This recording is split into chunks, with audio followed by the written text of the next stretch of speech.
नमस्कार नमस्कार, मैं नीरज कुमार स्वागत करता हूँ आपका यज्ञ विद्या में। बच्चों, अभी यूपी पुलिस कांस्टेबल भर्ती 2026 से संबंधित क्लास आपके लिए यज्ञ विद्या लेके आ रही है। इस कड़ी में अभी प्रीवियस ईयर क्वेश्चन पेपर के बारे में हम लोग बात करते हैं। आज मैं आपको 19 जून 2018 को सिर्फ 2 में हुए जनरल स्टडी पेपर के बारे में बताऊंगा। क्लास बहुत ध्यान से देखना बच्चों, क्योंकि यहाँ इससे बहुत सारा क्वेश्चन, खासकर जो स्टैटिक जीएस है, उसका क्वेश्चन इस साल आ सकता है। तो ध्यान से देखना। क्लास शुरू करने से पहले पेन पेपर लेके बैठा करो। जैसे-जैसे मैं क्लास करते जाऊँ, आप लोग आंसर अपना बताते चलो। तो क्लास समाप्त होने के बाद चेक करो कि आप लोग 38 में से कितना क्वेश्चन का सही-सही जवाब दे पा रहे हो। अगर 32 या उससे ज़्यादा आप लोग सही जवाब देते हो, तो इसका मतलब है कि आप लोग की तैयारी सही दिशा में चल रही है। चलो बच्चों, आज का क्लास शुरू करते हैं। आज का पहला सवाल है आप लोगों के लिए, निम्न में कौन सी नदी भारत में ब्रह्मघाट कर्णाली नदी से जुड़ती है और घाघरा नदी बन जाती है? आपके ऑप्शन है राप्ती, गंडक, शारदा या सरयू। तो इसका जवाब होगा बच्चों शारदा। चलो इसके बारे में डिटेल में बातें करते हैं। कर्नाटक नदी का उद्गम तिब्बत में मानसरोवर के पास से होता है। यह हिमालय के मध्य से बहते हुए भारत के ब्रह्मघाट में शारदा नदी से मिलती है। इसके बाद ये घाघरा नदी बन जाती है। और घाघरा नदी बच्चों गंगा की बाएं भाग से मिलने वाली प्रमुख सहायक नदी है, और यह नेपाल की सबसे बड़ी नदी है। बच्चों, इस क्वेश्चन में बहुत सारा आंसर छिपा हुआ है, बहुत सारा क्वेश्चन भी छिपा हुआ है, तो ध्यान से देखा करो, इससे बहुत सारा क्वेश्चन बन सकता है। अगला सवाल है आप लोगों के लिए, निम्न में किस खनिज को पीला केक कहा जाता है? ऑप्शन है प्लूटोनियम, यूरेनियम, थोरियम या एल्यूमिनियम। और आपका जवाब है एल्यूमिनियम। इसके डिटेल में समझते हैं। जो येलो केक होता है बच्चों, उसको यूरेनियम अयस्क के प्रसंस्करण से प्राप्त एक पाउडर है येलो केक। तो इसे यूरेनिया भी कहा जाता है। यह निर्माण में और ईंधन निर्माण में यूरेनियम संवर्धन का पहला चरण में ये बनता है। और इसकी संरचना को अगर देखा जाए तो इसमें लगभग 80% जो है यूरेनियम ऑक्साइड पाया जाता है। इसका गलनांक दो काफ़ी ज़्यादा है। इसका गलनांक 2880 डिग्री सेंटीग्रेड है। ध्यान दो, 2880 डिग्री। बच्चों, जो आप लोग में से जो बच्चा आज पहली बार हमारे क्लास से जुड़ रहा है, वो कृपया करके हमारे यूट्यूब चैनल को सब्सक्राइब करें और अपने दोस्तों से ज़रूर शेयर करें। हमारे बेल आइकन को दबा दें, जिससे सबसे पहले वीडियो जो है आप लोगों के सामने चला जाए। जो बच्चे हमारे क्लास का पीडीएफ नोट लेना चाहते हैं, वो टेलीग्राम चैनल पे जाके फ्री में पीडीएफ नोट को डाउनलोड कर सकते हैं। और अगला सवाल देखते हैं। अगला सवाल है, निम्न में से किस विख्यात व्यक्ति ने 2018 में भारत का दूसरा सबसे बड़ा नागरिक सम्मान प्राप्त किया? ऑप्शन है गुलाम मुस्तफा खान, शारदा सिन्हा, एम एस धोनी या पंकज अडवाणी। बच्चा देखो, ये 2018 का क्वेश्चन है, तो 2018 का करेंट का क्वेश्चन है, उसका जवाब उससे संबंधित जो है, ये क्वेश्चन रिपीट कभी नहीं होगा, तो इसका सिर्फ जवाब समझ लो। इसका जवाब है गुलाम गुलाम मुस्तफा खान। ये सवाल कभी रिपीट नहीं होगा। इस साल का किस व्यक्ति को पद्मश्री, पद्म भूषण या पद्म विभूषण मिला है? भारत रत्न तो इस साल किसी को नहीं दिया गया है। 3 नागरिक सम्मान किसको-किसको मिला है, वो हम लोग जब करंट की बात करेंगे तो डिटेल में मैं आपको बताऊँगा। अगला सवाल है, राष्ट्रीय परीक्षण एजेंसी के पहले महानिदेशक के पद पर हाल ही में किसकी नियुक्ति हुई है? हाल ही का मतलब है 2018 पूछा जा रहा है, 2018 में किसकी नियुक्ति हुई है? और आपका जवाब है विनीत जोशी की। विनीत जोशी जी एनटीए के प्रथम महानिदेशक थे, इसलिए ये जान लो, एनटीए के प्रथम महानिदेशक थे विनीत जोशी जी।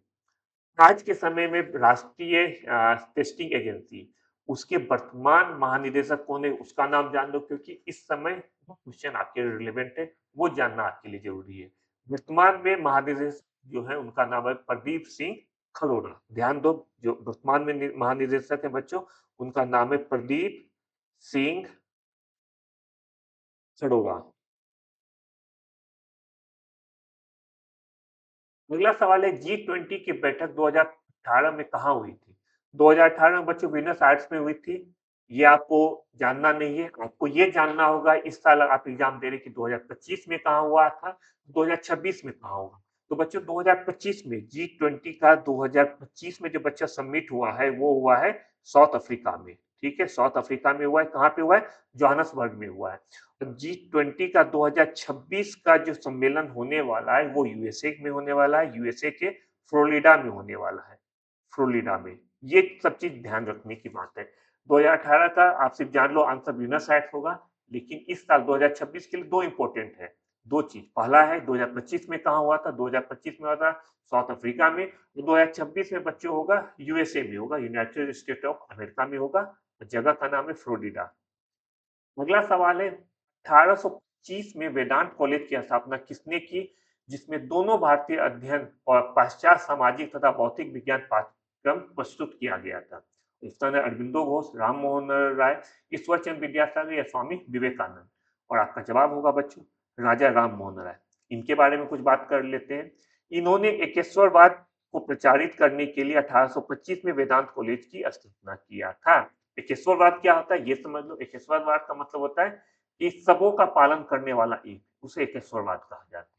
तो 1825 में इन्होंने स्थापना किया था, वेदांत कॉलेज की स्थापना किया था। और इसका उद्देश्य था, वेदांत कॉलेज की स्थापना का मेन उद्देश्य बच्चों था भारतीय दर्शन पाश्चात्य का मिश्रण। मतलब वो चाहते थे कि पाश्चात्य शिक्षा से बहुत ज्यादा प्रभावित थे, वो चाहते थे कि भारत में पाश्चात्य शिक्षा का विकास हो, साथ ही साथ भारत का जो दर्शन है, भारतीय दर्शन जो है वो कहीं विलुप्त न हो जाए। इसलिए वेदांत कॉलेज में वो भारतीय दर्शन और पाश्चात्य शिक्षा दोनों का गठजोड़ करना चाहते थे, इसलिए उन्होंने वेदांत कॉलेज की स्थापना किया था।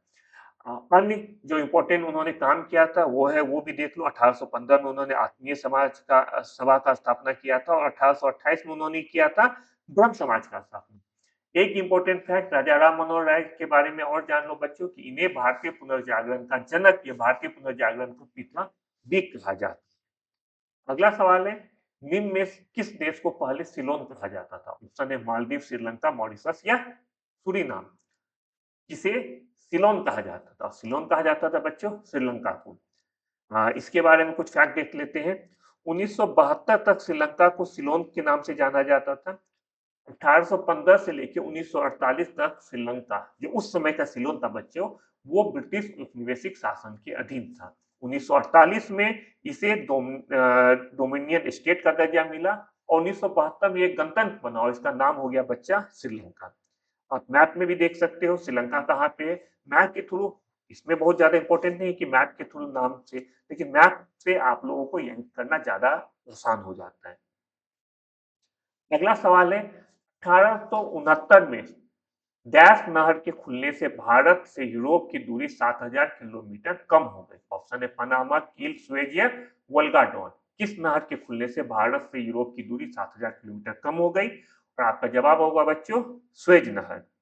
सुएज नहर कहाँ है? यह मिस्र में स्थित है और लाल सागर को भूमध्य सागर से जोड़ता है।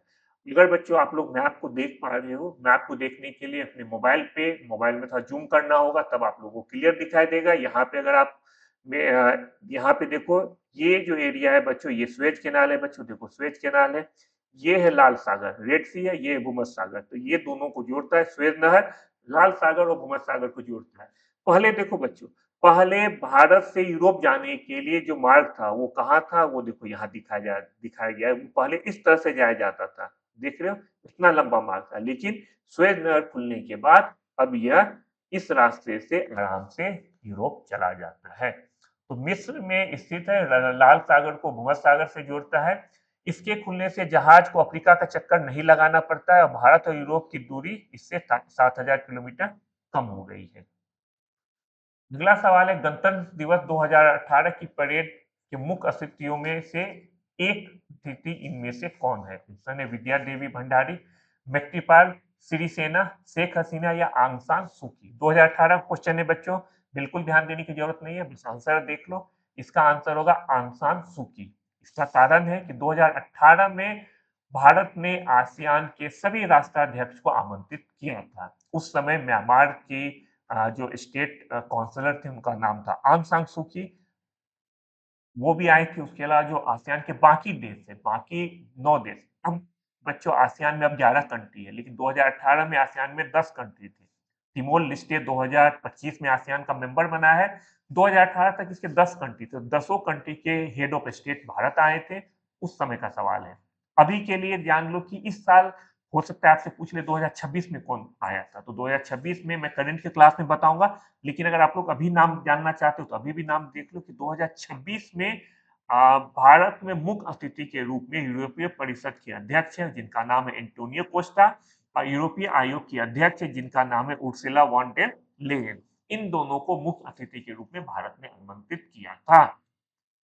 अगला सवाल है, निम्न में से किस ई कॉमर्स कंपनी ने खादी उत्पादों की बिक्री के लिए उत्तर प्रदेश सरकार के साथ एक समझौता पर हस्ताक्षर किया है? ये 2018 का बात है और इसका जवाब होगा बच्चों अमेजन इंडिया। उस समय अमेजन इंडिया के साथ यूपी गवर्नमेंट ने साइन किया था एमओयू।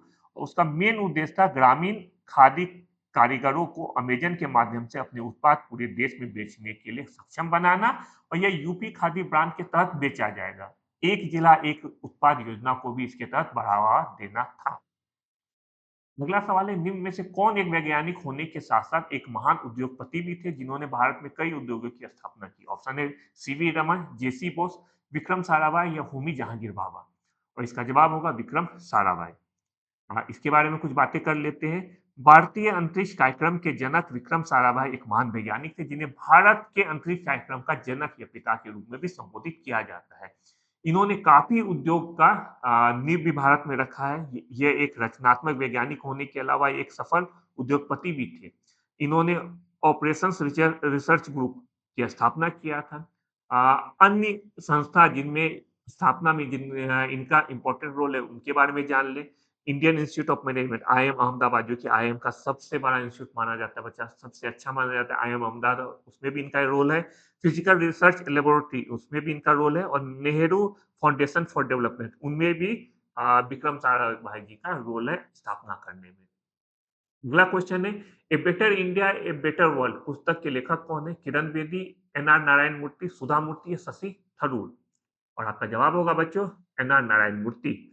बुक्स के बारे में कुछ बात कर लेते हैं। A better India a better world पुस्तक एनआर नारायण मूर्ति के द्वारा लिखा गया। आप लोग में से सारे बच्चे जानते होंगे कि इन्फोसिस इन्फोसिस के सह-संस्थापक नारायण मूर्ति जी हैं और इन्होंने ये जो पुस्तक आया था ए बेटर इंडिया ये 2009 में आया था और इस पुस्तक में भारत की वास्तविकताओं, समस्याओं और समाधानों पर चर्चा की गई है। अगला सवाल है, निम्न खिलाड़ियों में से कौन 2018 की हाल की दक्षिण अफ्रीका ऑस्ट्रेलिया श्रृंखला में गेंद से छेड़छाड़ के मामले में सम्मिलित नहीं था? ऑप्शन है David Warner, Steve Smith, Tim Paine या कैमरन बैनक्रॉफ्ट। और जवाब इसका होगा टिम पेन।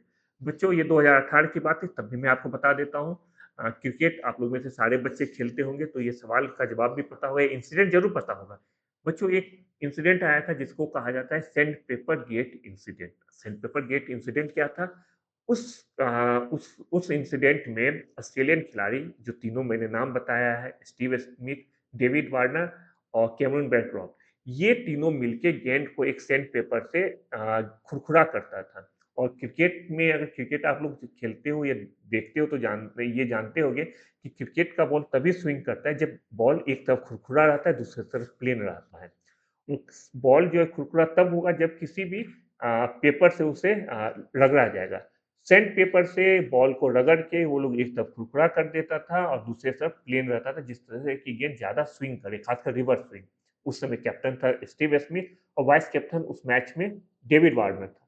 ऑस्ट्रेलियन गवर्नमेंट ने ऑस्ट्रेलियन क्रिकेट बोर्ड ने उनके खिलाफ 1 साल बैन कर दिया कि 1 साल तक क्रिकेट नहीं खेल सकता है और डेविड वार्नर के ऊपर तो ये कर दिया गया कि वो कभी कैप्टन या वाइस कैप्टन बन ही नहीं सकता है। स्टीव स्मिथ को कैप्टन पद से निकाल दिया गया। बाद में स्टीव स्मिथ कभी कैप्टन परमानेंट कैप्टन नहीं बन पाया। हाँ, बीच-बीच में जब किसी को चोट लग जाता था या कोई सीनियर मेंबर अवेलेबल नहीं था, उस समय स्टीव स्मिथ ज़रूर 1-2 मैच में कैप्टनशिप किए हैं। इसमें टिम पेन की कोई भी भूमिका नहीं थी, लेकिन इन इंसिडेंट के बाद 1 साल के लिए तीनों खिलाड़ी को निकाल दिया गया। उस समय टिम पेन ऑस्ट्रेलिया टीम के कैप्टन बने थे। अगला सवाल बचा है, फ़ारेनहाइट में जल का क्वथनांक कितना होता है? 100 degree Fahrenheit, 212 degree Fahrenheit, 150 degree Fahrenheit या 244 डिग्री फ़ारेनहाइट? अ, तो इसका जवाब है बच्चों 212 डिग्री फ़ारेनहाइट। फ़ारेनहाइट पैमाने पर पानी का क्वथनांक 212 डिग्री फ़ारेनहाइट होता है, जबकि सेल्सियस पैमाने पर 100 डिग्री सेल्सियस होता है। यहाँ पे फ़ॉर्मूला भी दिया गया है, ये फ़ॉर्मूला होता है सेल्सियस से फ़ारेनहाइट अगर निकालना हो, तो इस फ़ॉर्मूला के थ्रू हम लोग निकाल सकते हैं। एक एक इसमें फैक्ट और समझ लो कि पानी का क्वथनांक जो है बच्चों जब ऊंचाई के साथ कम होते जाता है, जैसे जैसे हम ऊंचाई पे जाते हैं पानी का क्वथनांक कम हो जाता है। इसका मतलब है पानी कम टेम्परेचर पे उबलने लगता है। अगर अभी सतह पर 100 डिग्री सेल्सियस पे कोई पानी मतलब कोई तरल खासकर पानी उबलता है तो अगर ऊंचाई पे हम जाएंगे तो 190-95 पे ही उबलना शुरू हो जाएगा। इसका कारण है कि ऊंचाई पे वायुमंडलीय दबाव कम होता है और ये फॉर्मूला है जिससे कि आप लोग सेल्सियस को फ़ारेनहाइट को सेल्सियस में बदल सकते हो। अभी मैंने बताया कि 212 डिग्री फ़ारेनहाइट का बराबर होता है 100 डिग्री सेल्सियस के। इस फॉर्मूला पे अगर आप फिट करना चाहो तो देख लो, यहाँ पे अगर हम लिखेंगे C/5 इक्वल टू 212 माइनस 32/5 ये हो गया 180/9 C/5 इक्वल टू इतना, तो C इक्वल टू हो गया 180 गुना 5/9, ये 920 एंड 20 इंटू 5 इक्वल टू 100। ये आपका जवाब है। एक बार अगर आप लोगों में से कोई बच्चा इस फिगर को देखना चाहे तो आप देख सकता है। मैं लेफ्ट हो जाता हूँ। अगला सवाल है बच्चों, निम्न में से कौन सी बागान फसल नहीं है? ऑप्शन है कॉफी, चाय, काजू या मोटा अनाज। और आपका जवाब होगा मोटा अनाज। मोटा अनाज जो है बच्चों वो बागान फसलें में नहीं आती है। चलो इससे संबंधित बातें पढ़ते हैं कि बागान फसल जो है यह सब मोनोकल्चर को संदर्भित करता है, जहां बड़े पैमाने पर एक ही फसल की खेती की जाती है। इसमें उच्च तकनीकी सहायता और पूंजी की आवश्यकता होती है, जैसे नारियल हो गया, चाय, कॉफी, रबर, ये सब बागानी फसल के उदाहरण है जिसको कि हम लोग कहते हैं प्लांटेशन क्रॉप्स। और जो मोटा अनाज होता है उसमें आ जाता है बाजरा, ज्वार जैसी फसलें जिनको कि फूड क्रॉप्स कहा जाता है, वो बागान फसलें नहीं है। अगला सवाल है, तूर दाल को अन्य किस नाम से जाना जाता है? अरहर, ज्वार, मसूर या रागी। आप लोगों में से जितने बच्चे खासकर ग्रामीण पृष्ठभूमि से होंगे उनको पता होगा कि तूर दाल को बच्चों कहा जाता है, अरहर की दाल कहा जाता है। ये है। अगला सवाल है, डैश का प्रयोग हवा के बल और वेग को मापने के लिए किया जाता है। ऑप्शन है स्पीडोमीटर, लेक्टोमीटर, थर्मामीटर या एनीमोमीटर। किसका प्रयोग हवा के बल और वेग को मापने के लिए किया जाता है? इसका जवाब होगा बच्चों एनीमोमीटर। और इसे समझते हैं। एनोमीटर के द्वारा हवा की गति तो दिशा मापने के लिए प्रयोग होता है। बाकी भी ऑप्शन में जो दिया है उसे भी समझ लेते हैं। स्पीडोमीटर वाहनों की गति मापने के लिए इसका प्रयोग होता है। लिक्टोमीटर दूध की शुद्धता मापने के लिए इसका प्रयोग होता है। थर्मामीटर का प्रयोग होता है बच्चों तापमान मापने के लिए। थर्मामीटर से आप लोग वेल अवेयर होंगे, सबको जानते होंगे। घर में थर्मामीटर रहता है, जब भी हमारे घर में किसी को बुखार लग जाता है तो थर्मामीटर का उपयोग करते हैं तापमान नापने के लिए या मापने के लिए। अगला सवाल है, भारत में राष्ट्रीय हिंदी दिवस कब मनाया जाता है? 14 सितंबर, 14 नवंबर, 14 दिसंबर या 14 जून। जवाब है आपका 14 सितंबर। 14 सितंबर को क्यों मनाया जाता है इसके पीछे भी लॉजिक है, वो भी समझ लो। 14 सितंबर 1949 को भारत की संविधान सभा ने देवनागरी लिपि में लिखित हिंदी को भारत गणराज्य की आधिकारिक भाषा के रूप में अपनाया था। इसी उपलक्ष्य में हर साल 14 सितंबर को हम लोग राष्ट्रीय हिंदी दिवस के रूप में मनाते हैं। विश्व हिंदी दिवस बच्चों मनाया जाता है 10 जनवरी को। अगला सवाल है, मानव अधिकारों की सार्वभौम घोषणा का अनुच्छेद 6 किससे संबंधित है? ऑप्शन है कानून के समक्ष एक व्यक्ति के रूप में मान्यता का अधिकार, सक्षम न्यायाधिकरण द्वारा प्रतिकार का अधिकार, मनमानी गिरफ्तारी और निर्वासन से स्वाधीनता, ये कानून के समक्ष समानता का अधिकार। तो आपका जवाब होगा कानून के समक्ष एक व्यक्ति के रूप में मान्यता का अधिकार। इसे समझते हैं बच्चों। अनुच्छेद 6 हर किसी को हर जगह कानून की निगाह में व्यक्ति के रूप में स्वीकृति प्राप्त करने का अधिकार देता है। इसका तात्पर्य है प्रत्येक व्यक्ति को अंतर्निहित गरिमा और उसके कानूनी मान्यता के सम्मान का अधिकार। मानव अधिकार के सार्वभौमिक घोषणा जो है बच्चों 10 दिसंबर 1948 को संयुक्त राष्ट्र द्वारा अपनाया गया है। मैं पिछले वीडियो में बता चुका हूं कि मानव अधिकारों की सार्वभौम घोषणा को मैक्सिमम देश के संविधान ने अपनाया है। 170 देश से ज्यादा के संविधान ने इसे अपनाया है और सबसे ज्यादा भाषा में अनुवादित अगर कुछ चीजें तो मानव अधिकारों की सार्वभौम घोषणा है। लगभग 500 से ज्यादा भाषा में इसका अनुवादन किया गया है। अगला सवाल है, नेशनल स्टॉक एक्सचेंज का मुख्यालय कहाँ है? ऑप्शन है चेन्नई, दिल्ली, मुंबई या बैंगलोर। और आपका जवाब है बच्चों मुंबई। इससे संबंधित कुछ फैक्ट देख लेते हैं। भारतीय राष्ट्रीय एक्सचेंज एनएससी का मुख्यालय बच्चों मुंबई में है। मुंबई मतलब महाराष्ट्र की कैपिटल। यह 1992 में देश के पहले आधुनिक पूरी तरह से स्वचालित इलेक्ट्रॉनिक एक्सचेंज के रूप में स्थापित किया गया था और निफ्टी 50 इसका प्रमुख सूचकांक है।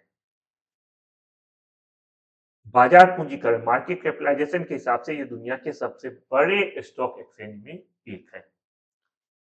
बच्चों आगे बढ़ने से पहले आप लोगों से निवेदन है कि जो बच्चा आज पहली बार हमारे चैनल को देख रहा है कृपया करके हमारे चैनल को सब्सक्राइब करें और बेल आइकन दबा दें जिससे सबसे पहले कोई भी क्लास कोई भी वीडियो आप लोगों के पास पहुंच जाए। आप में से जितने बच्चे हम हमें रिक्वेस्ट भी करते हैं फोन करके कि सर मुझे क्लास नोट चाहिए तो आप लोगों के लिए यहाँ पे टेलीग्राम का क्यूआर कोड लगाया गया है। आप टेलीग्राम चैनल पे जाइए वहां पे फ्री में सारा क्लास नोट और पीडीएफ खुला हुआ है, जाके आराम से डाउनलोड कर सकते हैं। अगला सवाल है भारत की केंद्र सरकार ने 2018 को डैश का राष्ट्रीय वर्ष के घोषित करने का निर्णय लिया। ऑप्शन है फलों दालों आलू या मोटा अनाज और इसका जवाब होगा बच्चों मोटा अनाज। 2018 का बात है इसलिए डिटेल में मैं बताऊंगा नहीं, यहाँ पे दिया गया आप लोग पूरा देख लेना कि 2018 में भारत सरकार ने मोटा अनाज के रूप में उस साल को घोषणा किया था। रंग बिरंगा मंत्र मुग्ध कर देने वाला मेला जो प्रत्येक वर्ष उत्तर प्रदेश के मेरठ में होली के कुछ दिन बाद मनाया जाता है उसे क्या कहते हैं? ऑप्शन है कुंभ मेला, नौचंदी मेला, गंगा मेला या सिकरी मेला। बहुत ही फेमस मेला है और मुझे जहाँ तक ये पता है ये लग रहा है कि जितने भी आप लोग यूपी के बच्चे हो खासकर आप लोगों को इस मेला के बारे में पता होगा, ये भी पता होगा कहाँ मनाया जाता है, क्यों मनाया जाता है। तो जवाब मैं बता दूं जो बच्चा नहीं जान रहा है खासकर यूपी से बाहर का बच्चा है उसको हो सकता है इस मेले के बारे में ज्यादा जानकारी ना हो। इसका जवाब होगा बच्चा नौचंदी मेला। नौचंदी मेला होली के कुछ दिन बाद उत्तर प्रदेश के मेरठ में मनाया जाता है और यह मेला बच्चों हिंदू मुस्लिम की एकता के प्रतीक के रूप में ये मनाया जाता है। अगला सवाल है एंटीबायोटिक पेनिसिलिन की खोज किसने की थी? ऑप्शन है Archimedes, Alexander Fleming, Alexander Graham Bell या लुई पास्चर। तो इसका जवाब होगा बच्चों अलेक्जेंडर फ्लेमिंग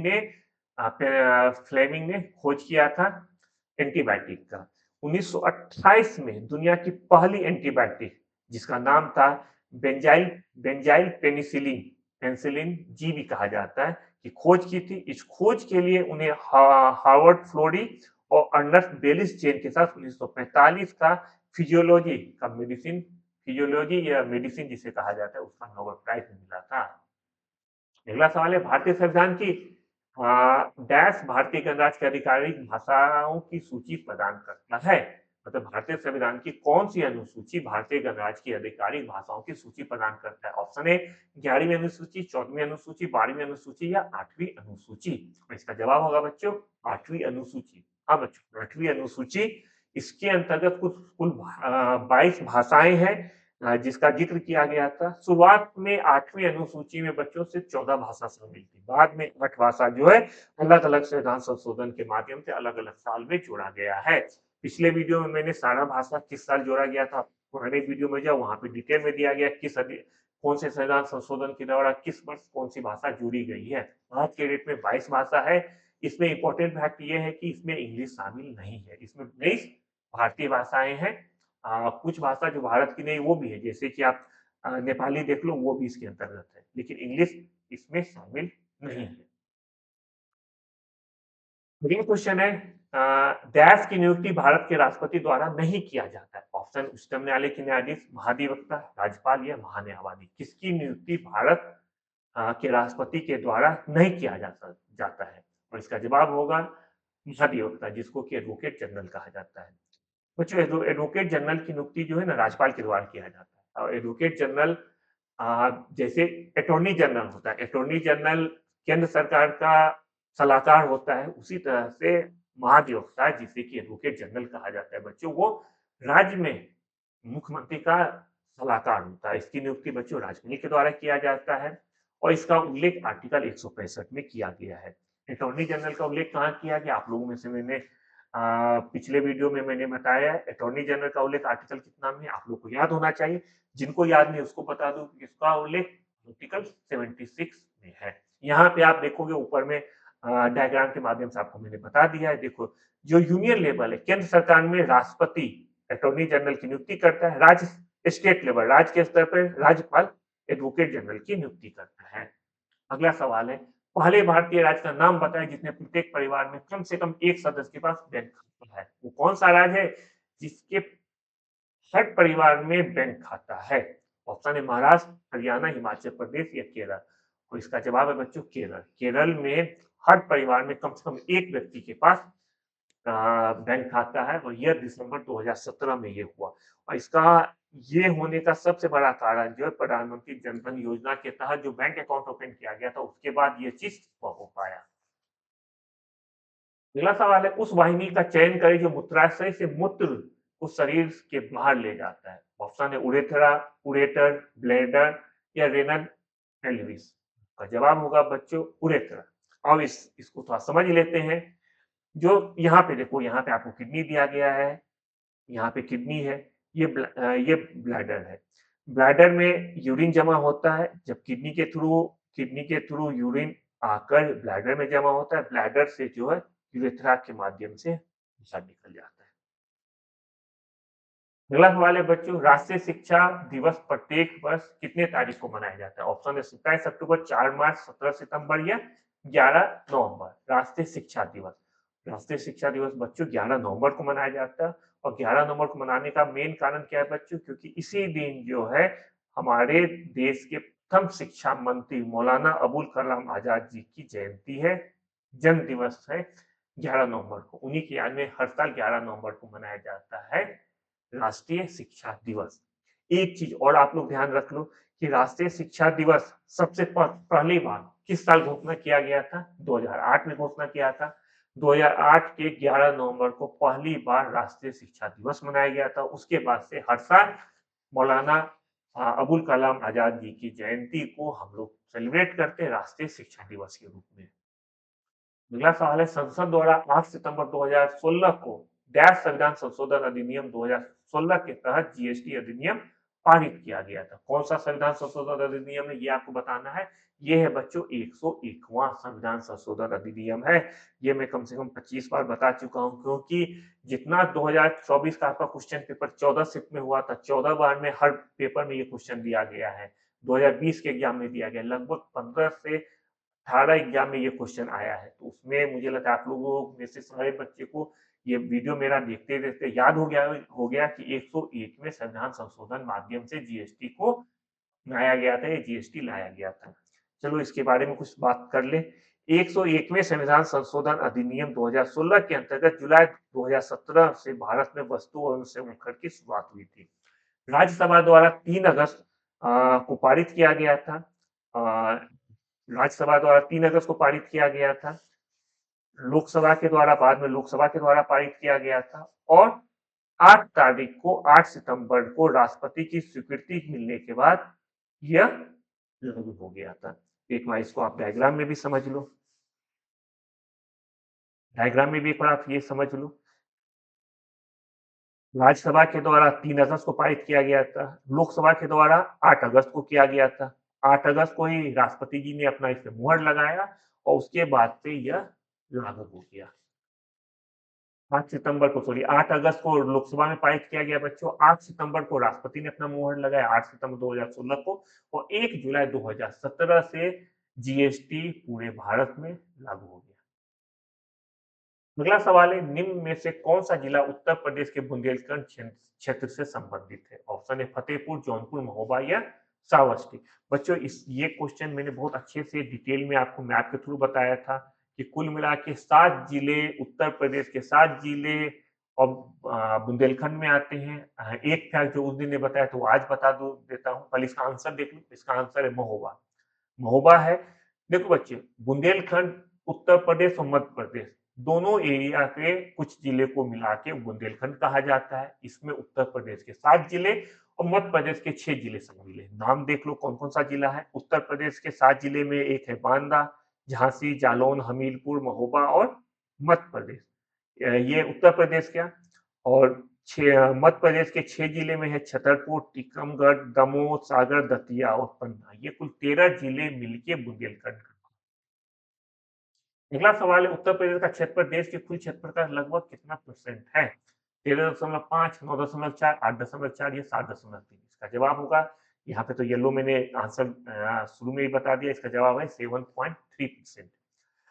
उत्तर प्रदेश का कुल क्षेत्रफल है बच्चों 2,43,000 2290 वर्ग किलोमीटर है, जो कि भारत के कुल क्षेत्रफल का 7.33% है। ये क्षेत्रफल के अनुसार से चौथा सबसे बड़ा भारतीय राज्य है।